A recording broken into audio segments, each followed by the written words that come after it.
BRS నేతలంతా బీజేపీలో చేరాలని కిషన్ రెడ్డి పిలుపునిచ్చారు. స్టేట్ బీజేపీ చీఫ్ కేంద్ర మంత్రి కిషన్ రెడ్డి బీజేపీలోకి ఎవరొచ్చినా చేర్చుకుంటామన్నారు.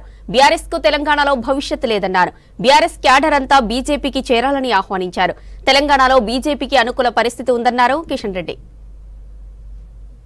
బీఆర్ఎస్ లో ఉన్నటువంటి గ్రామ స్థాయి కార్యకర్తలు గాని సర్పంచులు గాని లేకపోతే స్థానిక ప్రజాప్రతినిధులు గాని పెద్ద ఎత్తున బీజేపీలో చేరుతున్నారు. చేరాలని కూడా నేను పిలుపునిస్తా ఉన్నాను.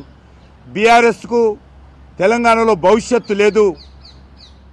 బీఆర్ఎస్ 10 సంవత్సరాలు కేసీఆర్ కుటుంబం చుట్టే తిరిగింది.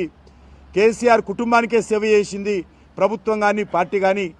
కాబట్టి ఈరోజు దేశానికి సేవ చేయడం కోసము నరేంద్ర మోడీ గారి నాయకత్వంలో బీఆర్ఎస్ కార్యకర్తలందరూ భారతీయ జనతా పార్టీలో చేరాల్సిందిగా నేను సగౌరవంగా ప్రతి ఒక్కరిని ఆహ్వానిస్తున్నాను. ఈరోజు కాంగ్రెస్ పార్టీ పరిస్థితి చాలా దయనీయంగా ఉంది. ఈరోజు పార్లమెంట్లో ఉన్నటువంటి సీట్లు కూడా కాంగ్రెస్ వచ్చేటువంటి అవకాశం లేదు. ప్రధానమంత్రిగా అభ్యర్థిగా నరేంద్ర మోడీ గారికి ఏమాత్రం రాహుల్ గాంధీ సరతూగే పరిస్థితి లేదు.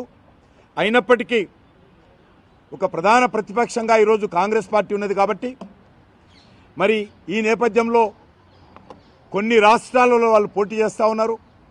కొన్ని రాష్ట్రాల్లో ప్రధాన పోటీ అభ్యర్థిగా ఉంది.